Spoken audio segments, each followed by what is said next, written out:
Hello दोस्तों, नमस्कार। कैसे हैं आप लोग? उम्मीद करता हूँ आप सभी ठीक होंगे। तो आज की जो हमारी कहानी है वो किला भानगढ़ के ऊपर होगी। तो जो भानगढ़ का किला है ये एक ऐसा किला है इंडिया के अंदर जिसको भारत सरकार ने खुद हॉन्टेड करार दिया हुआ है और बाकायदा इसके बाहर एक बोर्ड लगाया हुआ है जिसके ऊपर लिखा हुआ है कि भानगढ़ सीमा में सूर्योदय होने से पहले एवं सूर्यास्त के पश्चात प्रवेश करना वर्जित है। तो यहाँ से आप एक आइडिया लगा सकते हो कि ये कितना डरावना और भूतिया हो सकता है। अब ये जो किला है ये इसका निर्माण करवाया था राजा भगवान दास ने, जो अमेर के राजा थे। इस किले का निर्माण हुआ था 1573 में। किसी वक्त ये जगह जो भानगढ़ है ये राजा मान सिंह के भाई माधो सिंह के राज की राजधानी भी हुआ करती थी। भानगढ़ किले के साथ कई किस्से जुड़े हुए हैं, जैसे जो मतलब इस किले को डरावना बना देते हैं। उसमें से कुछ किस्से हम आपके साथ साझा करने जा रहे हैं। पहली कहानी तो ये है कि जब राजा भगवान दास इस किले को बना रहा था तब उसे किले के पास एक साधु रहता था जिसका नाम था बालूनाथ योगी। ये वहाँ पर कुठिया बनाकर रह रहा था और वहीं पर तपस्या करता था। जब साधु को पता चला कि यहाँ पर एक किला बनाया जा रहा है तब साधु बालूनाथ ने राजा को पैगाम भिजवाया कि आप किला बनाइए, लेकिन किले की ऊंचाई इतनी रखिएगा कि मेरी कुटिया तक इस किले की परछाई ना पड़े। लेकिन ना तो राजा भगवान दास ने और ना ही कारीगरों ने इस साधु की बात पर ध्यान दिया। और जब ये किला बन के तैयार हुआ तब तक इस किले का निर्माण 3 मंजिला तक पहुंच चुका था। और ये आज भी 3 मंजिला जो किला है 3 मंजिला है। और इस किले की परछाई जो है बालूनाथ योगी के प्रांगण तक पहुंचने लगी। योगी को इस बात का बहुत गुस्सा आया और कहा जाता है कि बालूनाथ योगी ने उस टाइम पे ये श्राप दिया था कि ये भानगढ़ किला तबाह हो जाएगा। और कहा जाता है कि श्राप के कुछ सालों बाद ये भानगढ़ किला जो तबाह हो गया था। अब यहीं पे एक दूसरी और कहानी आती है कि भानगढ़ किले के जो बर्बाद हुआ है, जो तबाह हुआ है, उसका ये रीज़न रहा है कि 1783 में ये किला बना था 1573 में 1573 में।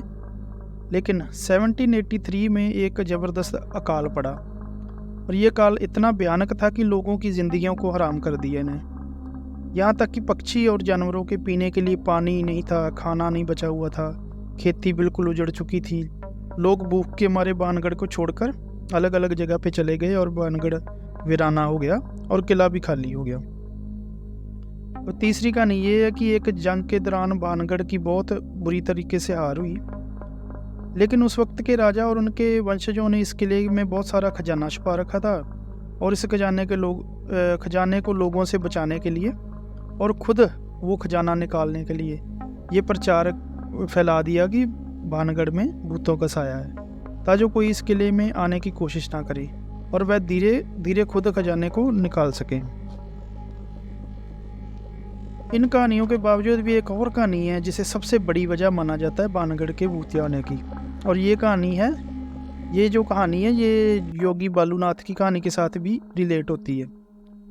ये कहानी ऐसे है कि भानगढ़ किले की एक राजकुमारी थी जिसका नाम था राजकुमारी रत्नावती। कहते हैं कि उस वक्त राजकुमारी की उम्र 18 वर्ष थी और वो बहुत ही खूबसूरत थी। उसकी खूबसूरती के चर्चे बहुत दूर दूर तक थे।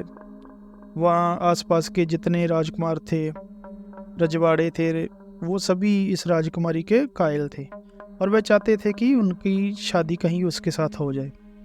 लेकिन इस शाही घराने ने किसी रिश्ते को नहीं अपनाया और इस वजह से उसके चर्चे और भी ज़्यादा होने लग गए राजकुमारी के। एक बार राजकुमारी रत्नावती अपनी सहेलियों के साथ भानगढ़ के बाजार में निकली और वहाँ पे एक इत्र की दुकान पे इत्र खरीदने के लिए रुकी। इत्र मतलब कि जो सेंट होता है वो खरीदने के लिए, परफ्यूम खरीदने के लिए रुकी। तभी एक शख्स जिसका नाम सिंधु खेड़ा था वह राजकुमारी को देखता है और उसकी खूबसूरती का दीवाना हो जाता है। वह मन ही मन उसे अपना सब कुछ समझने लग जाता है। अब वो राजकुमारी को किसी भी कीमत में पाना चाहता था। ये शख्स जो सिंधु खेड़ा था ये एक आम आदमी नहीं था बल्कि एक तांत्रिक था और तंत्र मंत्र की विद्या में बहुत माहिर था। जब राजकुमारी इत्र खरीद रही थी तभी ये शख्स एक इत्र की शीशी में अपने तंत्र मंत्र पढ़ता है और चाहता है कि ये इत्र की शीशी वो राजकुमारी ले ले। अच्छा, वो जब इसके ऊपर तंत्र मंत्र करता है और वो धीरे से जो राजकुमारी ने सेलेक्ट की हुई होती है ना शीशियाँ, उनमें ये शीशी रख देता है और राजकुमारी अनजाने में वो शीशी को उठा के अपने साथ लेकर चलने लग जाती है। ये शख्स भी राजकुमारी के पीछे पीछे चलता है।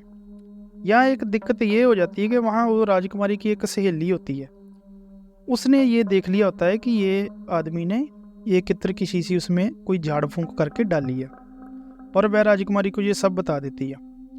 जब राजकुमारी इस इत्र की शीशी को देखती है तो वो भी डर जाती है कि सच में कोई ऐसा जादू टोना उसके ऊपर ना हो जाए। तो वो डर के मारे उस शीशी को रोड के साइड में एक बड़े से पत्थर पर मार देती है और वो शीशी टूट जाती है और इत्र वो गिर जाता है। अब होता ये है कि तांत्रिक ने इत्र पर मंत्र पढ़े हुए थे, जिसमें वो उसने ये विश किया था कि जिसके ऊपर भी ये इत्र लगेगा वो उसी का हो जाएगा, उस तांत्रिक का हो जाएगा। अब वो इत्र पत्थर के ऊपर गिर गया। अब पत्थर, बोलते हैं कि वो पत्थर अपने आप लुढ़कने लग गया था और वो लुढ़कते लुढ़कते उस तांत्रिक के ऊपर जा चढ़ा, जिसमें उस तांत्रिक को मतलब वो पत्थर ने तांत्रिक को कुचल दिया और वो तांत्रिक वहाँ पे मर गया था। और कहते हैं कि मरते टाइम उस तांत्रिक ने यह श्राप दिया था कि इस राजकुमारी के साथ रहने वाला कोई भी नहीं बचेगा और उनकी आत्माएं हमेशा के लिए इस बानगढ़ किले में कैद होके रहेंगी। ये श्राप उस तांत्रिक ने दिया था। और इसके कुछ देर बाद बानगढ़ और अजबगढ़ में एक भयंकर जंग छिड़ गई, जिसमें बानगढ़ की हार हो गई। इस जंग के दौरान बानगढ़ में ज़्यादातर लोगों की मौत हो गई थी, लोगों को लूटा गया, यहाँ तक कि राजकुमारी की भी मौत हो गई थी। इसके बाद कई लोगों ने ये देखा है कि किले के अंदर से लोगों के चीखने की, रोने की आवाज़ आती है। तब बानगढ़ के पास बसे हुए गांव बस्तियां भी धीरे धीरे इस इलाके को छोड़ के चले गए और ये किला और भी अकेला और वीराना हो गया। ये कहानी थी बानगढ़ किले की। आप ज़्यादा जानकारी के लिए गूगल भी कर सकते हैं, नेट के ऊपर सारी इसकी जानकारी अवेलेबल है। उम्मीद करता हूँ कि आपको ये कहानी पसंद आई होगी।